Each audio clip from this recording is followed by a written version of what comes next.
বলা হচ্ছিল দ্বিতীয় টেস্টের সকালটা বাংলাদেশের জন্য খুবই গুরুত্বপূর্ণ। স্টার্ক, হ্যাজেলউড, কামিন্সরা চেপে ধরতে পারে, ধসিয়ে দিতে পারে বাংলাদেশের ব্যাটিং লাইন আপ। কিন্তু এই বাংলাদেশ যে একেবারেই বদলে গেছে। এই বাংলাদেশ দৃঢ় প্রত্যয়ী অস্ট্রেলিয়ার মাটিতে অস্ট্রেলিয়ার বিপক্ষে ভালো কিছু করতে। তারা উইকেট হারায়নি, উল্টো ২৭ ওভারে ৮৫ রান করেছে, হারিয়েছে মাত্র একটা উইকেট। দুর্দান্ত ব্যাটিং করছেন তানজিদ হাসান তামিম, 50 তুলে নিয়েছেন, ৭৪ রানে অপরাজিত রয়েছেন। মুমিনুল হক ৪৯ রানে আউট হয়ে গেছেন, 50 পাননি ১ রানের জন্য। আর নাজমুল হোসেন শান্ত ব্যাটিংয়ে এসেই দেখাচ্ছেন তার দৃঢ়তা, যেন খেলছেন নিজের মতো করে।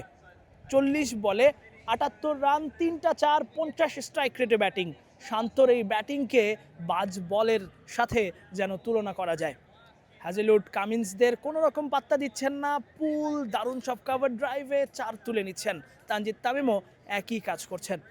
এমন ব্যাটিংয়ে অজিদের মন খারাপ, সবাই চুপচাপ, হাততালি দেওয়ার উপলক্ষ তারা তেমন পাচ্ছে না। সাধারণত অস্ট্রেলিয়া যখন ব্যাটিং করছিল গতকাল, তখন আমরা দেখছিলাম একটা ৪, একটা ৬ হলেই তারা কিছুক্ষণ পরপরই কিন্তু তালি দিচ্ছিলেন। কিন্তু এখানে আসলে তারা এই ২৭ ওভারের মধ্যে মাত্র একবারই তালি দেওয়ার সুযোগ পেয়েছে, সেটা হচ্ছে ওই মুমিনুল হক সৌরভের ওই উইকেটটার পর। এছাড়া আসলে বাংলাদেশের ৪ কিংবা ৬-এ তেমন হাততালি, তেমন খুশি হওয়ার সুযোগ কিংবা উপলক্ষ তারা পাচ্ছেন না। হয়তো হাততালি দিচ্ছেন, কিন্তু সেই মনের খুশিটা তাদের নেই।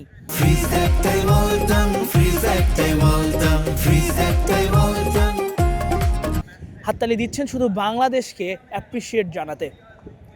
ফক্স স্পোর্টসের উইন প্রেডিক্টর বলছে বাংলাদেশের এই টেস্টের জয়ের সম্ভাবনা ৫৩%। বিশ্বাস করা যায়? একেবারেই অবিশ্বাস্য মনে হতে পারে।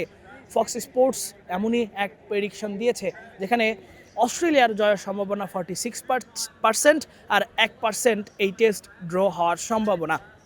এমন যখন একটা ইকুয়েশন, তখন বাংলাদেশকে আসলে হাততালি না দিয়ে কোনো উপায় নেই। কোনো রকম সুযোগ তারা স্টার্ক, হ্যাজেলউড কিংবা আমরা যদি দেখি ক্যামেরন গ্রিনকে, তারা কোনো রকম সুযোগ দিচ্ছেন না। নিজেদের একেবারে সাবলীল ব্যাটিংটা করে যাচ্ছেন তানজিদ তামিম, কোনো তাড়াহুড়া নেই।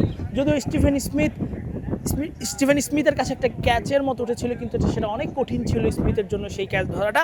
এই ছাড়া তেমন কোনো সুযোগই বাংলাদেশের ব্যাটাররা অজি বোলারদের দিচ্ছে না, বরং এতটা সাবলীলায় ব্যাটিং করছে যেন স্টার্ক, হ্যাজেলউড কিংবা কামিন্স কিংবা ওয়েবস্টার, তারা মনে হচ্ছে যে তারা পাড়ার বোলার, এত সাবলীলায় ব্যাটিং করছে। এবং বাংলাদেশ এই যে প্রথম সেশনে আরও ৮৫ রান যোগ করে ফেলেছে, আর ১৭ রান হলে বাংলাদেশ কিন্তু লিড নেবে, এবং সেটা একটা দারুণ কিছু বাংলাদেশের জন্য। অস্ট্রেলিয়ার মাটিতে অস্ট্রেলিয়ার বিপক্ষে প্রথম টেস্টের দ্বিতীয় দিনেই অস্ট্রেলিয়ার বিপক্ষে লিড নেওয়াটা, এটা দারুণ কিছু হতে যাচ্ছে। আর ১৭টা রান করলে, এবং সেটা দ্বিতীয় সেশনেই হয়ে যাবে। এবং যেমনটা বলছিলাম যে ফক্স স্পোর্টসের উইন প্রেডিক্টরও বলছে যে বাংলাদেশ এই টেস্টে জয়ের সম্ভাবনা রয়েছে। এখন বাংলাদেশের জন্য সবথেকে গুরুত্বপূর্ণ হচ্ছে যতটা সম্ভব ব্যাটিং করা। আজকে তো পুরো দিন ব্যাটিং করা, সেই সাথে কালকের দিনটাও ব্যাটিং করা, যাতে অস্ট্রেলিয়াকে কোনো রকম সুযোগ না দেয়া যায়।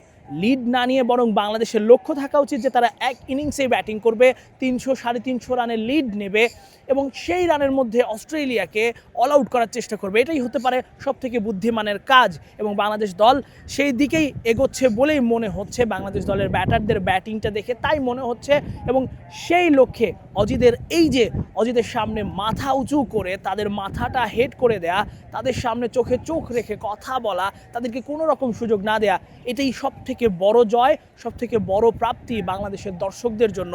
কালকে যারা দর্শকরা এসেছিলেন তারা চুপচাপ ছিলেন, আজকে কিন্তু তারা রীতিমতো এই মারারা আন্তর্জাতিক ক্রিকেট স্টেডিয়ামে রাজ করছেন, আর সেই সুযোগটা করে দিয়েছে বাংলাদেশের ক্রিকেটাররা। এই ধারা অব্যাহত থাকুক, বাংলাদেশ ভালো খেলুক, ফক্স স্পোর্টসের উইন প্রেডিক্টর সত্যি হোক, এমনটাই প্রত্যাশা। মারারা আন্তর্জাতিক ক্রিকেট স্টেডিয়াম থেকে তাসফিক পলক, ক্রিক ফ্রেন্জি।